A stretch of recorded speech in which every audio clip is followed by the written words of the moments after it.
Hey guys, today we're going to take a look at Star Wars Galaxies, the Total Experience version. Now, Star Wars Galaxies was the original Star Wars MMO, before Old Republic. And it started... I can't even remember when it started. It was something like 2002 or 3 maybe?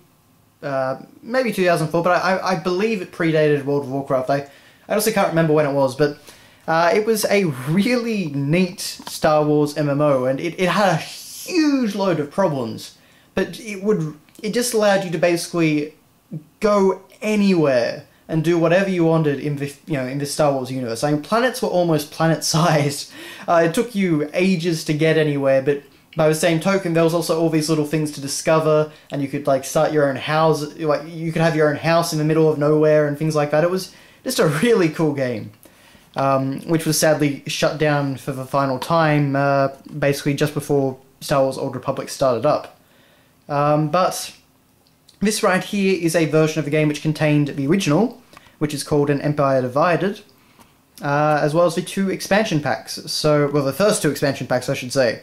So we had Jump to Lightspeed, which included space travel and things like that. And then we had Rage of the Wookiees, which was released to correspond with Episode 3, and was set on Kashyyyk. So, yeah, some very nice artwork for the game. Everything you need to live the Star Wars experience online. So, yeah. There was also an expansion pack that came out after this, which was called the Trials of Obi-Wan, which took place on Mustafar, and I believe there might have been a few more well, at least one more anyway. But I may be wrong about that. But on the side we've got Star Wars Galaxies logo, Total Experience, and image of a Wookiee right there. And actually, yeah, but I think about it, we've also got the LucasArts logo, which, just like Star Wars Galaxies, is no more. So, yeah, that's kind of a shame.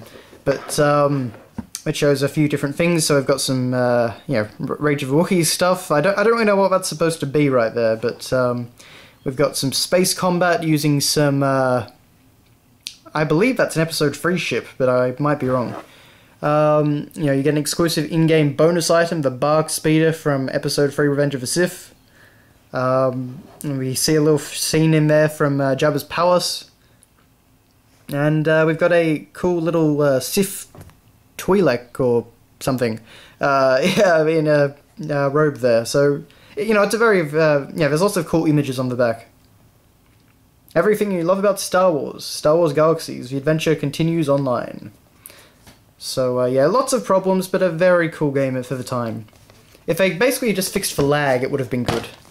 It was the sort of thing where you could just run into things and have them suddenly spawn in while you were running against an invisible wall. It was really broken.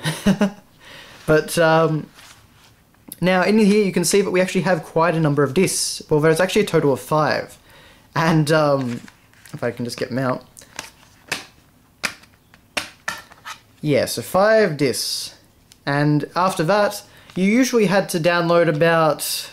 Well, with the internet at the time, and even in years since, for me anyway, it took me days of leaving the computer on and just downloading patches. It was ridiculous how many patches they had, particularly by the end. I mean, if you want to reinstall Star Wars Galaxies, you were in for a long wait. But, anyway. So, of course, we have the manual. And some very nice artwork there of a party. So we've got Wookiee, Smuggler, and a Twi'lek.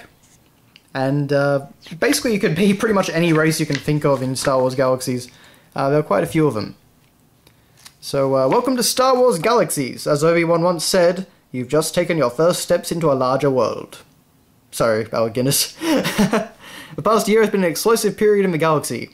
The release of Star Wars Jump to Lightspeed brought unparalleled space combat to a multitude of anxious and enthusiastic pilots of all ages. Custom-equipped X-Wings and other rebel craft square off in a battle against a sea of Imperial TIE fighters and their many variants. Yada yada yada.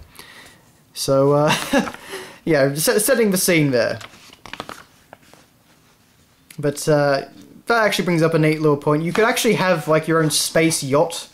And you could actually, you could be inside your spaceship and walk around the interior of your spaceship before jumping into the cockpit and actually starting to fly around and fight.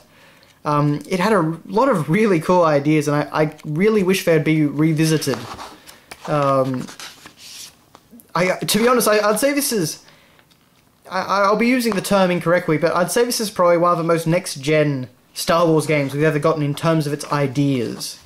It just had so many crazy ideas, which were just so brilliant, even if they weren't executed particularly well.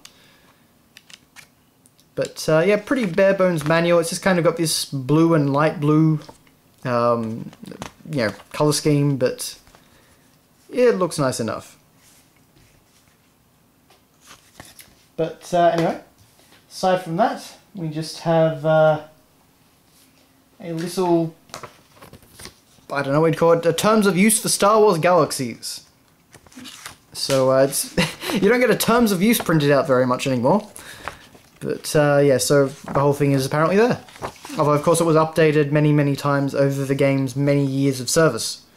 But yeah. So anyway, that has been your look at Star Wars Galaxies, the total experience. Unfortunately, the only way to play Star Wars Galaxies now is through an emulator. And from what I understand, there are emulators that exist for this game, but they don't work properly, or they have a lot of issues, or they're just really hard to set up. There's a lot of things wrong with it.